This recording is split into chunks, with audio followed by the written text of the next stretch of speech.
Okay. So, we were in the last class we were actually discussing about the click noise. Okay. So, that is something one topic we have started. So, we will not go into the details of it, but let us give you some basic idea of what that click noise is. So, basically we have drawn that phasor diagram, right. So, this is that AC, that is that point, on top of that the noise is being added. Now, the problem is, as long as this noise amplitude is smaller than A, there is no problem, but if the noise starts getting, suppose this is my A and this is the noise amplitude. Okay. Now, what might happen, if this is big enough, this might even go in this direction. So, what is happening to my phase? It was on this direction. Okay. So, the phase, this is the reference phase which is over here, this immediately goes into reverse direction. It might even go into this direction. Okay. So, the phase becomes, so basically there might become a random variation of phase which was not happening over here. Here if it wanders, I know that it will still be remaining on that same around theta. Okay. So, it is not getting a huge variation due to noise. Okay.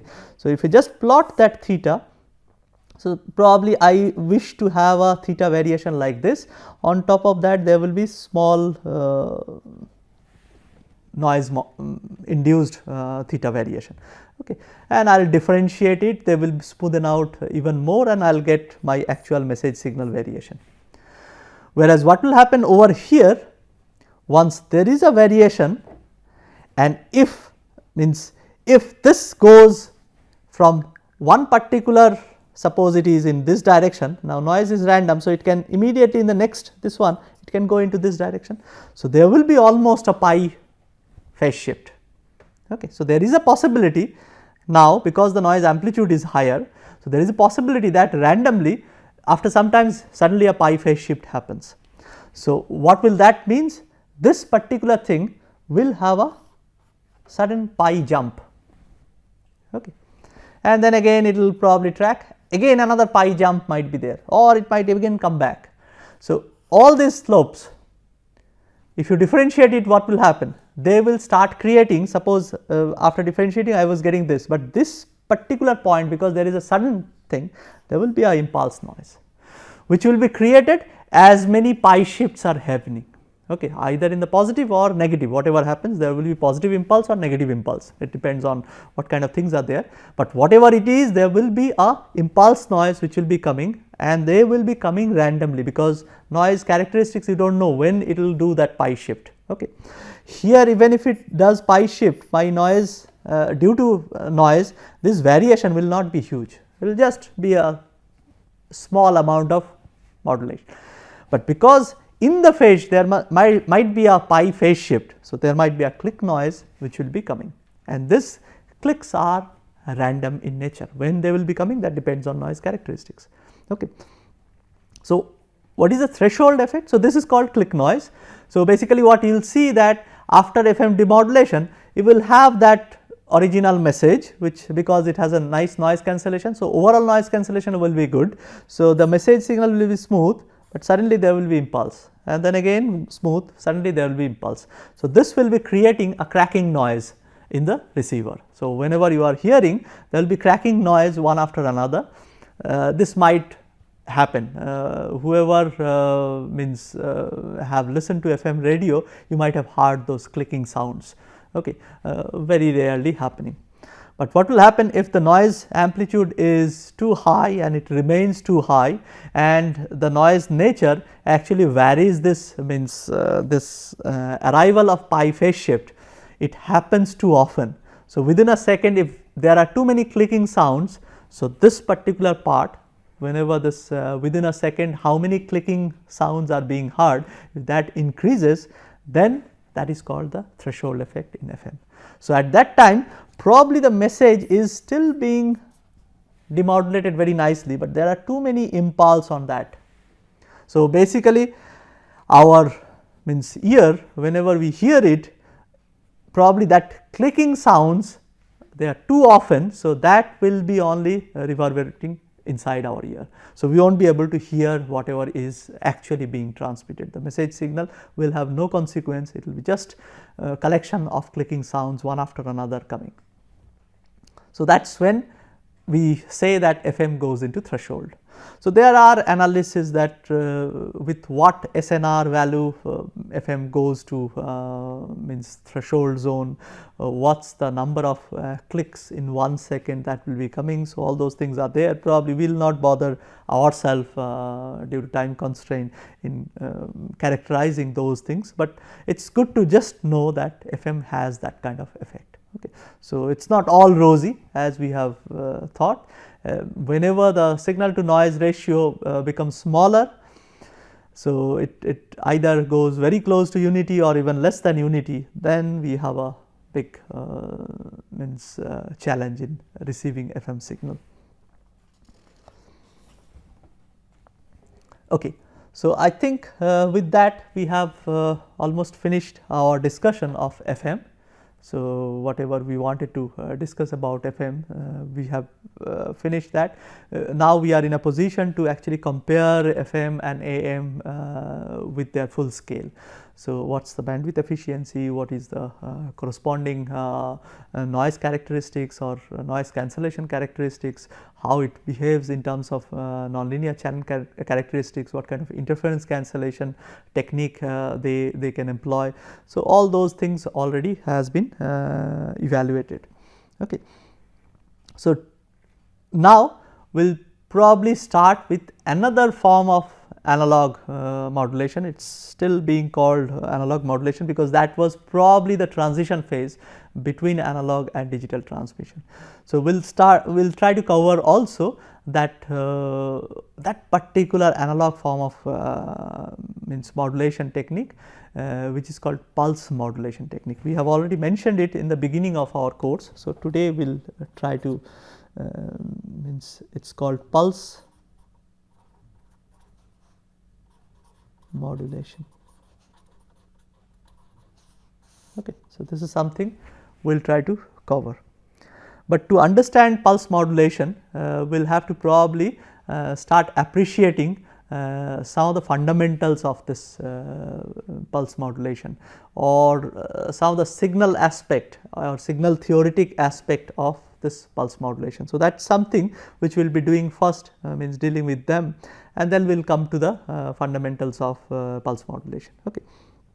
So, pulse modulation has 3 types like AM, FM they had or AM and angle modulation, amplitude and angle modulation, they had their own types.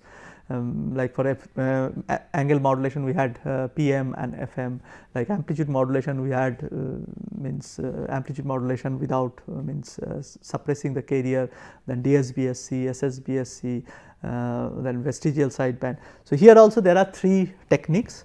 So, one is called pulse amplitude modulation, PAM, the other one is called pulse width modulation, and the other one is called pulse position modulation. Okay. So, it is almost analogous to basically frequency, phase and amplitude. Okay. So, if you see PAM, that is actually like this. Whenever we say pulse amplitude modulation, it is in terms of some discrete pulses. So, the entire modulation happens with pulses.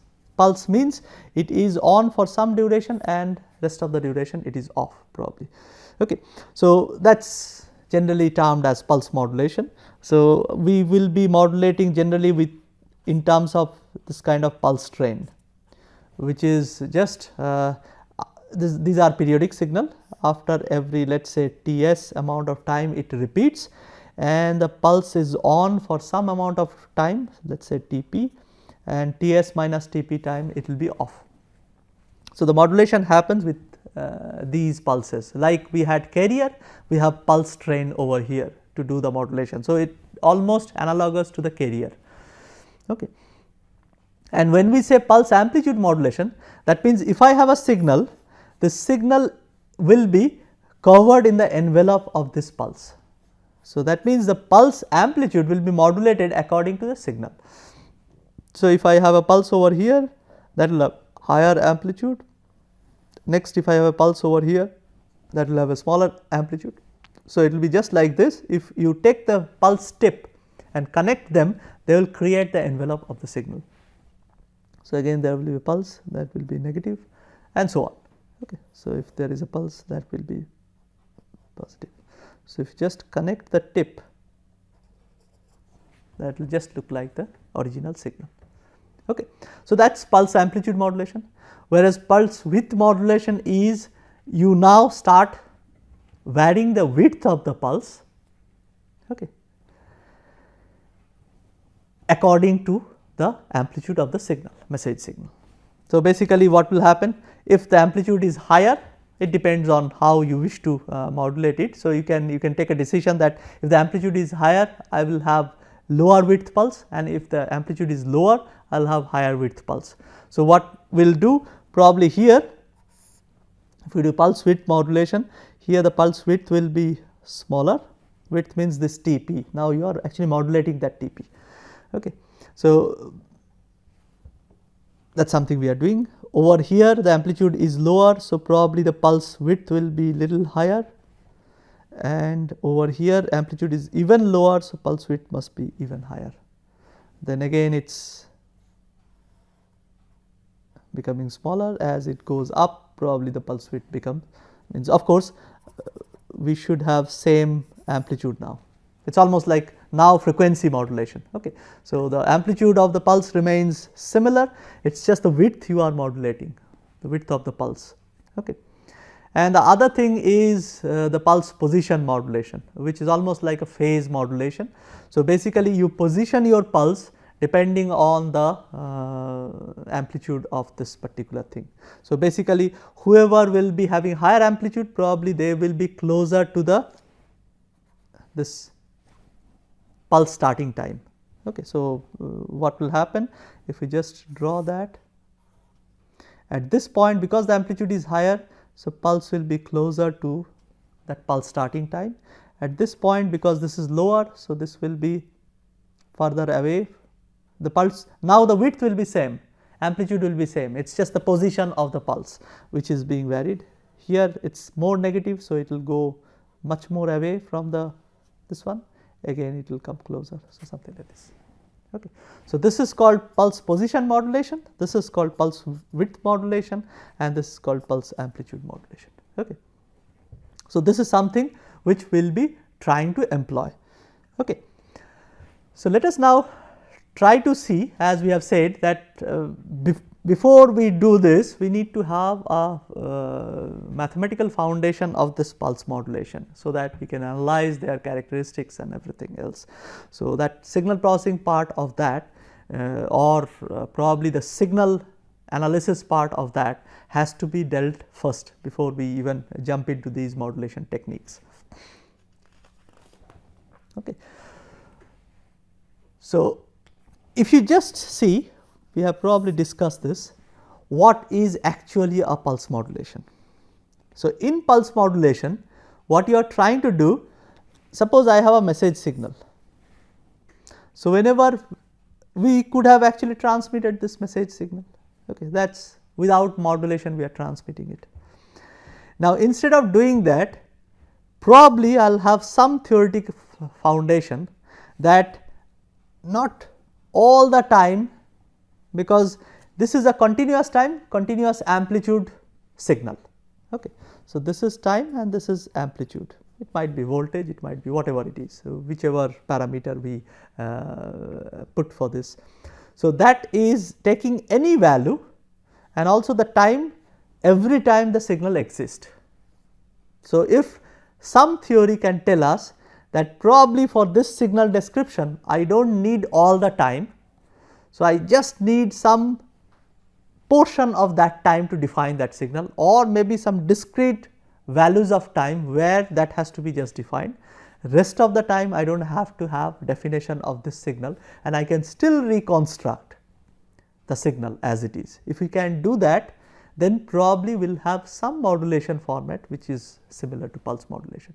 So, in the pulse modulation, basically what we are saying is in discrete time. So, time actually we are making it discrete. in discrete time we are trying to get the signal and send the signal, send some part of the signal. Rest of the time we are keeping it open where others can modulate. So, it is also a multiplexing scheme, like in frequency FDM we have told that in frequency domain we can multiplex things. This is actually where in time domain we can multiplex things. So, that is called TDM. So, we will discuss more about it later on, but that is what we try to do, that time domain can we actually discretize it and only take discrete time events or time samples to represent the whole signal. So, that is what we are now targeting.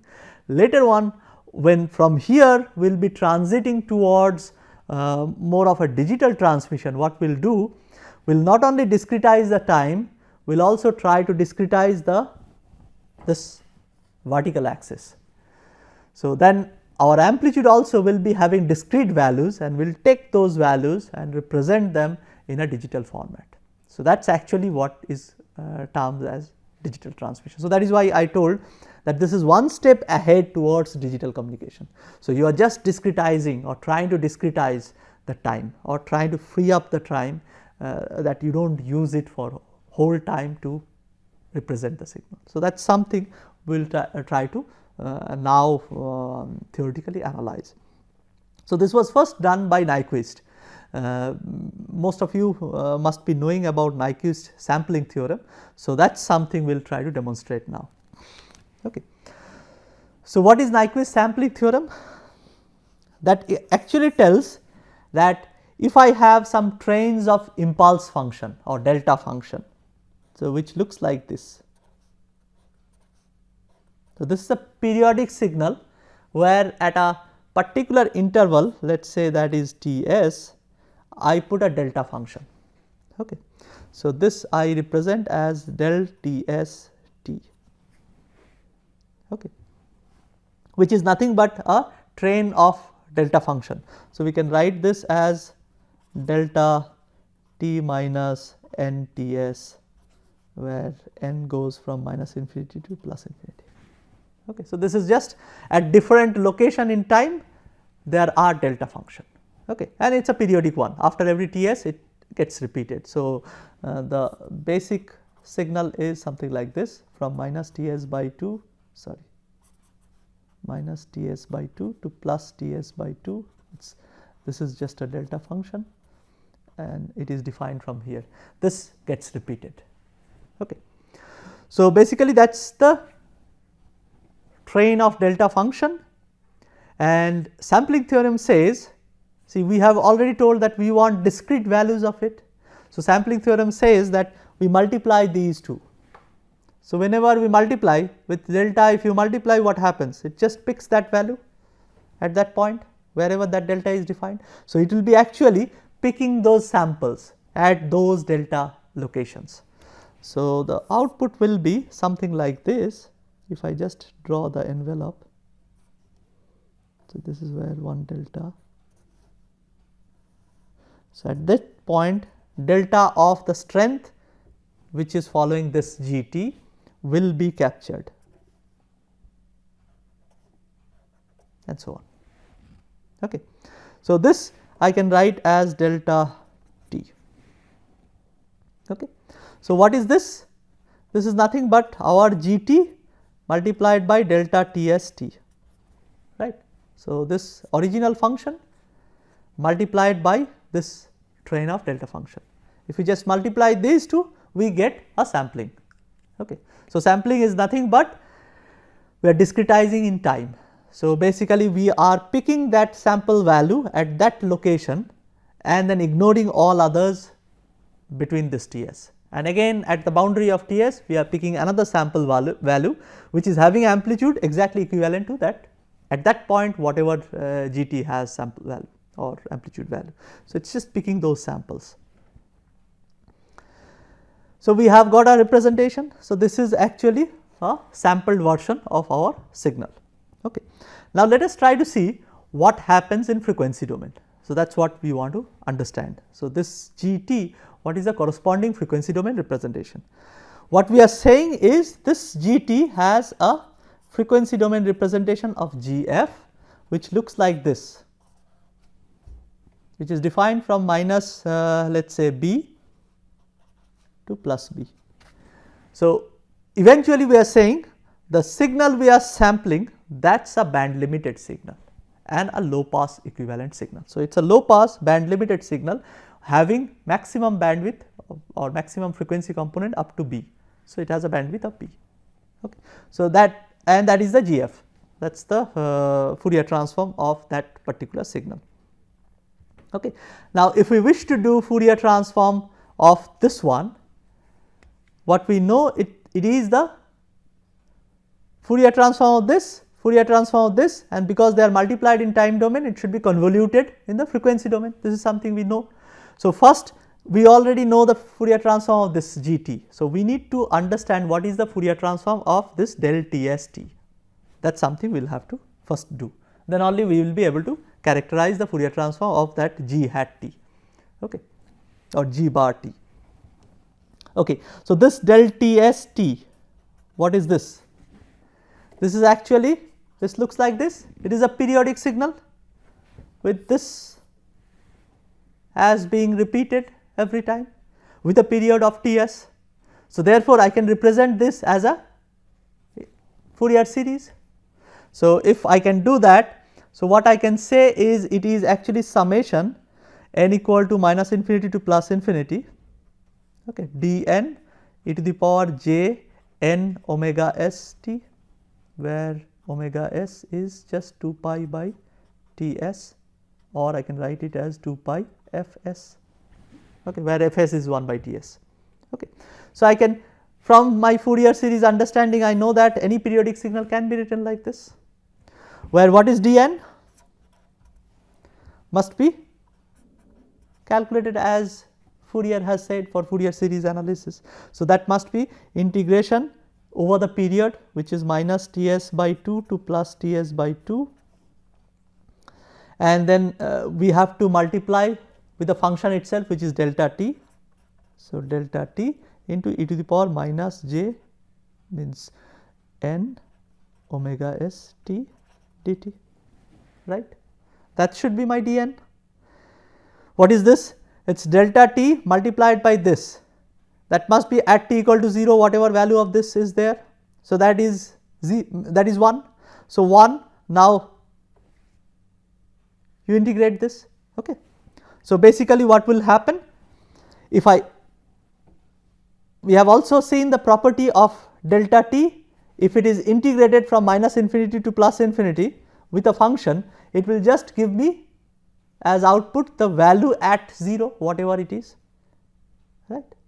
So, delta t if it is multiplied by a function and then integrated over the entire duration, I will be getting this particular function. So, if I integrate it from minus Ts by 2 or from minus infinity to plus infinity, because delta t is 0 anywhere else. Okay. So, I can always write that as if it is integrated from minus infinity to plus infinity, and then I will be getting at t equal to 0 whatever value I do get. Okay. So, that should be what I was telling, that at t equal to 0 whatever this value, that should be the value. So, e to the power 0, that is 1. So, it must be 1 by Ts, right. So, dn becomes 1 by Ts. So, it is not a function of n anymore. So, it is independent of n. So, I can actually take this outside the summation. So, what I can write, this delta Tst I can write as 1 by Ts, because I can take it outside the summation, summation n minus infinity to plus infinity e to the power j n omega s t, right. I can write it this way. What is the Fourier transform of this? Let us say that is del Ts f. This will remain the same. It is a summation of exponential. Each exponential, if I take Fourier transform, what it creates? It creates a delta function in the frequency domain at that location wherever it is. Okay. So, at that frequency location. So, basically this will be just a sum of delta function. So, this happens to be